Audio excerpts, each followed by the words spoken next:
Magandang gabi po sa inyong lahat. Once again, nandito po muli ang inyong Papa A upang ihandog sa inyo ang isang liham ng ating letter sender upang mailathala at maikwento sa aking YouTube channel.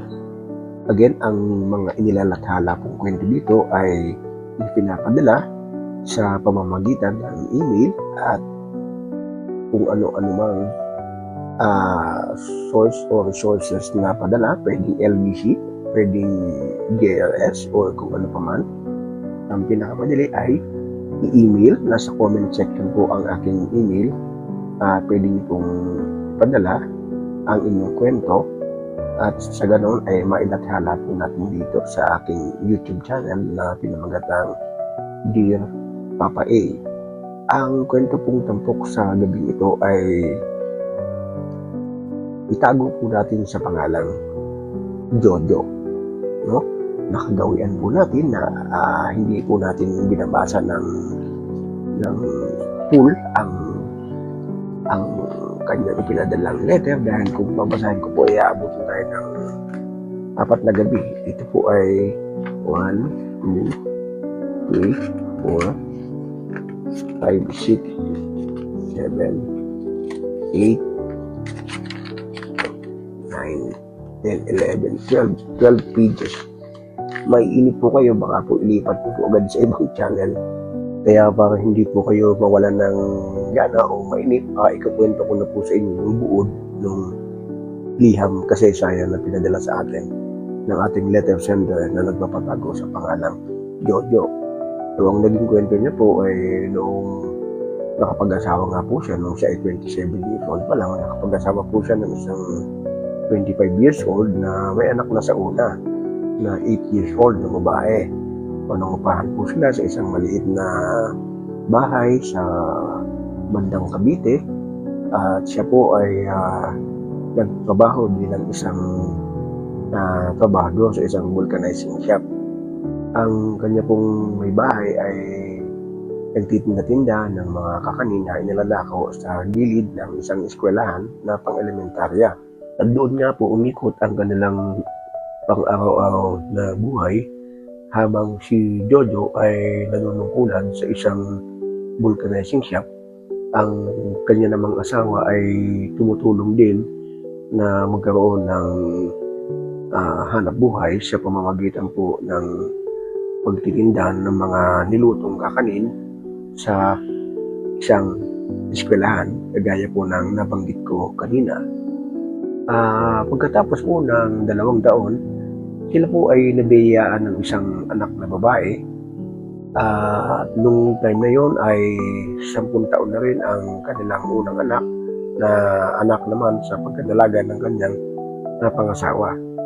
Ang kanya pong malungkot na kasaysayan ay dito nagsimula noong mga panahon na ang kanyang anak ay kinakailangan ng mag-aral sa eskwelahan at medyo kinakapot na sila sa kanilang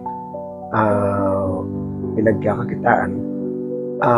Si Jojo po ay napilitang mag-double time sa pag-vulcanize. Inaabot na po siya ng gabi, minsan madaling araw na dahil sa dami ng binubulcanize niya, yung mga malaking gulong truck na come and go sa bayan ng Cavite to Greater Manila area. At inaabot na po siya ng madaling araw at minsan po ay hindi na nakakatulog at nakakatulog lang ng mga 2 oras o 3 oras. At minsan walang tulog, tuloy-tuloy na rin hanggang pagpasok sa umaga, hanggang paggising. Trabaho na po kagad dahil sa kagustuhan ng kumita ng malaking pera. At ganun nga po, naapektuhan ang kanyang kalusugan. At minsan nga po ay naaya siya ng isang kaibigan. Sabi niya, hindi mo na ako papasok dahil masama ang pakiramdam ko, kulang ako sa tulog, nangihina ako, nanlalambot ako, parang masama ang pakiramdam ko. Yung isang kanyang kaibigan na kasamahan dun sa vulcanizing, sabi niya, gusto mo ba ng isang agimat o anting-anting? So sa ating mga nakakabatid at nakakaalam ng mga ganong terminology, alam na po natin na yun ay droga. Ang naging kahinaan lang ni Jojo ay hindi niya po natanggihan yung agimat na sinasabi hanggang humantong sa pagkakaabuso na nagsimula sa isang paggamit. Napansin niya na ito ay epektibo sa kanya at hindi siya napapagod at feeling niya siya si Superman hanggang kahit walang trabaho o binubulkanize, hinahanap-hanap ng katawan niya yung droga. At doon nga po nagsimula ang pag-abuso ni Jojo sa droga hanggang sa humantong po ang isang napaka lungkot na trahedya na nagdulot po ng kabigatan at kabiguan sa kanyang naging buhay na gusto niya i-share sa atin ang isang aral na ang droga po ay hindi po o walang magandang maidudulot sa ating buhay. Ang nangyari po kay Jojo ay ayon po sa naging investigasyon ay hindi daw po niya namalayan na kanya pong napagsamantalahan ang kanyang anak na 10 years old noong mga time na yon. At ayon po sa kanyang kwento ay hindi po niya talaga namamalayan hanggang isang araw po ay isinet up po siya ng kanyang asawa. Isinet up po siya, nilagyan po siya ng isang cellphone na naka-on ang camera upang manmanan ng kanyang mga galaw. At ayun nga po, isang umagang pag-uwi galing sa bubulkanize na dapat ay matutulog na siya. Pero kailangan niyang uminom ng beer upang makatulog daw. Subalit hindi po siya nakatulog at nasobrahan po ng inom ng beer at nagdulot po ito sa kanya ng kawalang malay na halos talagang hindi lang halos, talagang hindi niya po alam kung ano ang kanyang nagawa. Hanggang ganun nga at napagsamantalahan niya ang kanyang anak-anakan o step-daughter na kita-kita sa camera na isinet up ng kanyang may bahay na siya rin nagbigay ng matibay na ebidensya ng kanyang pagkakakulong na hanggang ngayon ay pinagdudusahan niya sa Muntinlupa.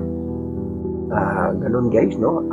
Nakakalungkot na kaya niya ipinadala sa akin ang kanyang liham na ito upang kapulutan yun ng aral.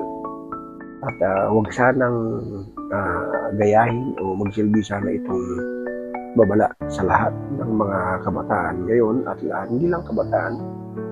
Dahil alam naman natin na ang droga ay hindi lamang kabataan ang nagiging biktima nito. Lahat po ng edad, maging ito man po ay kabataan o mga nasa 50 anyos na pataas, wala pong pinipili ang biktima ng droga. Ngayon po ay siya po ay nasa ikapitong taon na ng pagkakakulong. At ang pagkakaalam ko po ay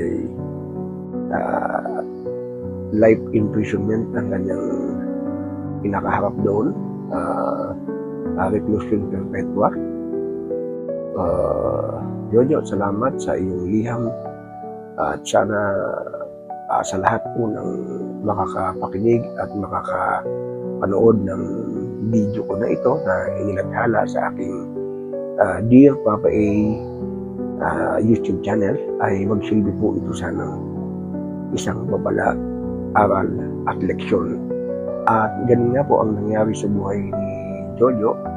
Hindi po siya dinalaw miski isang araw ng kanyang asawa at ng pamilya, kapatid, magulang. Siya po ay parang pinagsakluban ng langit at lupa sa sobrang kalungkutan na halos ikamatay niya.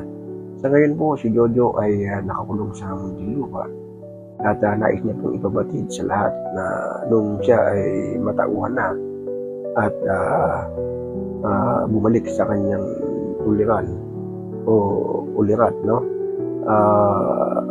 Na-realize niya po kung ano po ang napakasamang epekto ng droga.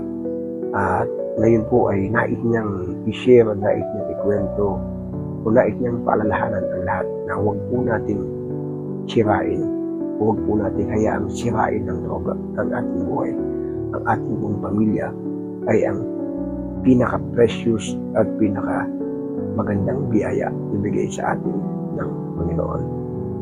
I hope na nagsilbi pong aral sa lahat po ng nakapanood ng video ito ang kwento ni Jojo. Hanggang sa susunod pong episode, magandang gabi po sa inyong lahat.